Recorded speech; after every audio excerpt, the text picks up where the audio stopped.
부산지인 믿음의 가족 여러분, 오늘도 주님의 말씀 안에서 참 회복을 경험하는 하루가 되시기를 바랍니다. 오늘 말씀은 빌립보서 3장 12절에서 21절입니다. 내가 이미 얻었다함도 아니요 온전히 이루었다함도 아니라 오직 내가 그리스도 예수께 잡힌 바 된 그것을 잡으려고 달려가노라. 형제들아, 나는 아직 내가 잡은 줄로 여기지 아니하고 오직 한 일, 즉 뒤에 있는 것은 잊어버리고 앞에 있는 것을 잡으려고 표대를 향하여 그리스도 예수 안에서 하나님이 위에서 부르신 부름의 상을 위하여 달려가노라. 그러므로 누구든지 우리 온전히 이룬 자들은 이렇게 생각할지니 만일 어떤 일에 너희가 달리 생각하면 하나님이 이것도 너희에게 나타내시리라. 오직 우리가 어디까지 이르렀던지 그대로 행할 것이라. 형제들아, 너희는 함께 나를 본받으라. 그리고 너희가 우리를 본받은 것처럼 그와 같이 행하는 자들을 눈여겨보라. 내가 여러 번 너희에게 말하였거니와 이제도 눈물을 흘리며 말하노니 여러 사람들이 그리스도의 십자가의 원수로 행하느니라.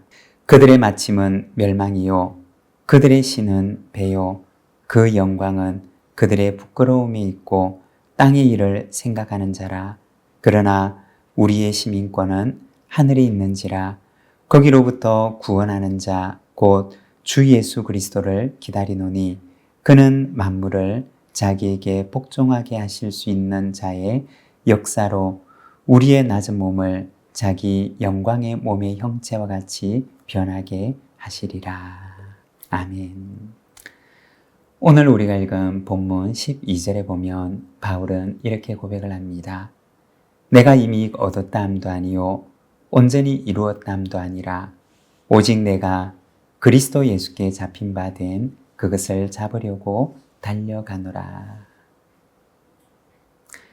여기에 보면 바울은 자기 자신을 달려가는 사람, 경주자의 비유를 하고 있습니다. 경주자는 자기에게 주어진 코스를 다 달려야지만이 상을 받을 수가 있습니다.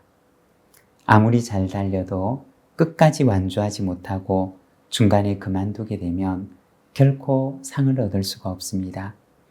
바울은 자신을 경주자에 비유하면서 뒤에 있는 것은 잊어버리고 부름의 상이 기다리고 있는 앞을 향해 달려가는 자로 비유를 합니다. 그런데 그를 그토록 달리게 했던 원동력이 무엇이었느냐? 12절에 보면 바울은 고백하기를 그리스도 예수께 잡힌 바 된 이라고 말합니다.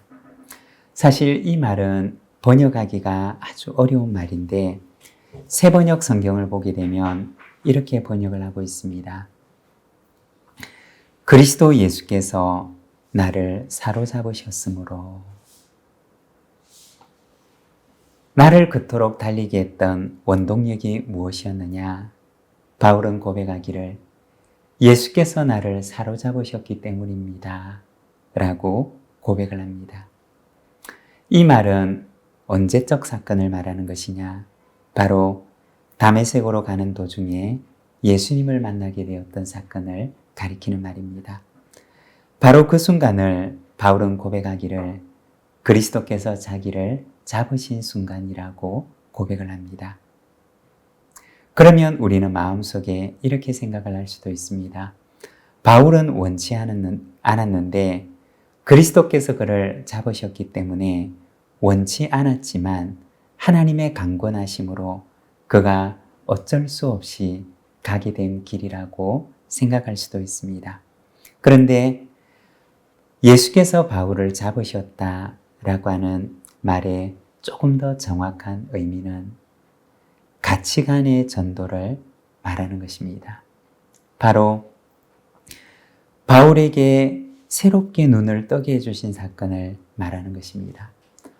바울이 그동안 볼 수 없었던 그 세계를 보게 하셨던 것을 말하는 것입니다. 바울이 예수님을 만나게 되었던 사건은 그의 가치관이 바뀐 순간이었고 세계관이 바뀐 순간이었고 그의 자아관이 바뀐 순간이었습니다. 그가 이전에는 볼 수 없었던 새로운 세계를 볼 수가 있었던 돌아갈 수가 없는 순간이었던 것입니다. 우리가 성경에 보면 예수님께서 밭에 감추인 보화에 관한 비유를 들려주십니다. 어느 날 농부가 밭을 가는데 그런데 밭에서 값진 보화를 발견하게 되었습니다.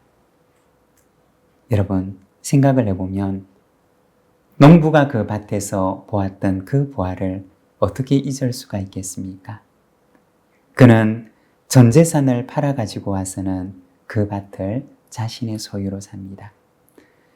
바로 이 순간이 그리스도께서 바울을 잡으셨던 순간인 것입니다. 바울이 그리스도를 만났던 순간이었던 것입니다. 이것이 바로 바울이 그토록 힘께 달리도록 만들었던 원동력이었던 것입니다. 그 밭이 내 소유가 될 때까지, 부름의 상을 얻을 때까지 오직 표대를 향해 달리는 삶, 이것이 바로 바울의 삶이었습니다. 여러분, 우리는 그리스도께 사로잡힌 사람입니까? 밭에 감추어져 있는 보화를 발견한 사람입니까? 그렇다면 표대를 향해 달려가시기를 바랍니다. 쟁기를 잡고 뒤를 돌아보는 것은 일꾼에게 합당하지 않다고 말씀을 하십니다. 이어서 17절에 보면 바울은 이렇게 권면을 합니다. 형제들아, 너희는 함께 나를 본받으라.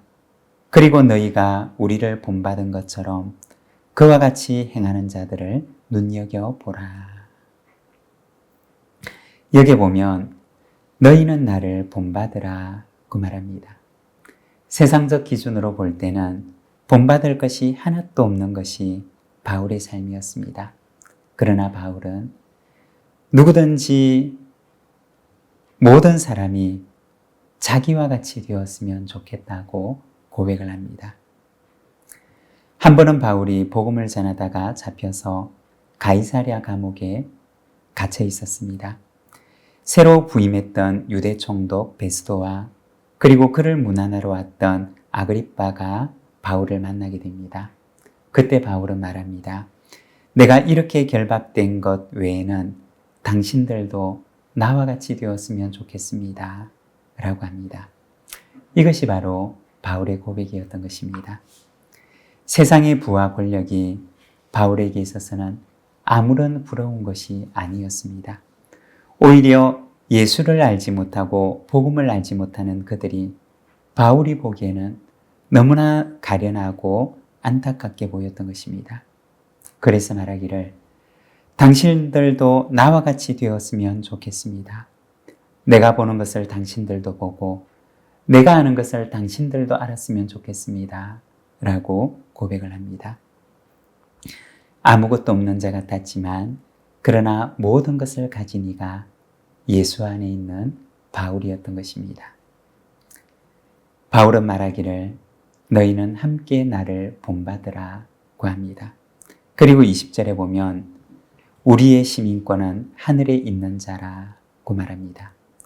바울은 두 종류의 사람에 대해서 얘기를 하는데 십자가의 원수로 행하는 사람. 그 사람은 어떤 사람들이냐? 19절에 보면 그들의 마침은 멸망이요 그들의 신은 배요 그 영광은 그들의 부끄러움에 있고 땅의 일을 생각하는 자라고 말합니다. 이들의 마지막은 무엇이냐? 멸망입니다. 그들이 섬기는 것은 그들의 배이고 다시 말해 그들의 부와 그들의 소유입니다.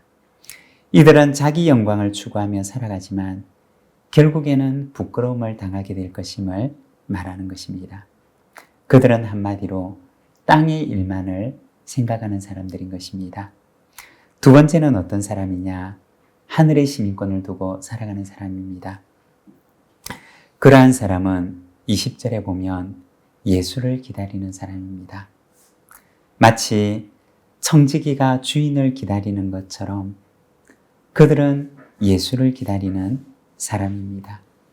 주인이 와서 충성된 청지기에게 줄 상을 기다리는 충성된 청지기인 것입니다.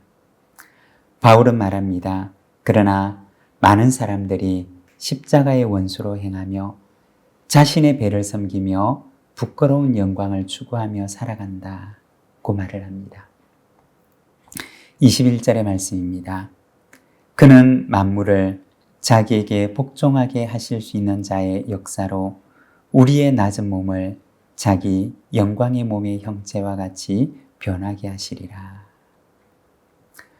바울은 말합니다. 우리의 낮은 몸을 자기 영광의 몸과 같이 우리를 변하게 하시리라. 나는 그날을 기다리며 표대를 향하여 달려가노라.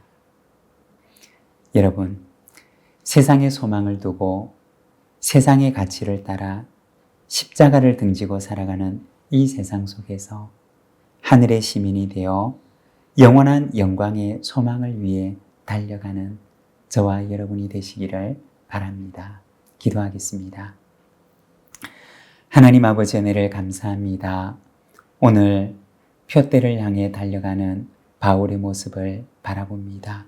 주님, 세상적으로 볼 때는 부러울 것이 아무것도 없는 그의 모습이었지만 그러나 그의 가슴 속에는 하늘의 영광, 영원한 상급을 바라보며 달려가는 소망의 사람이었음을 우리가 바라봅니다.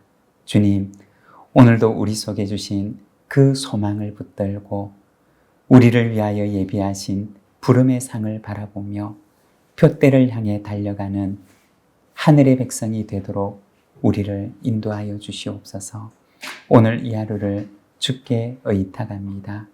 영원한 가치를 위해 예수를 위해 살아가는 이 하루가 되게 하여 주옵소서. 예수님의 이름으로 기도드립니다. 아멘.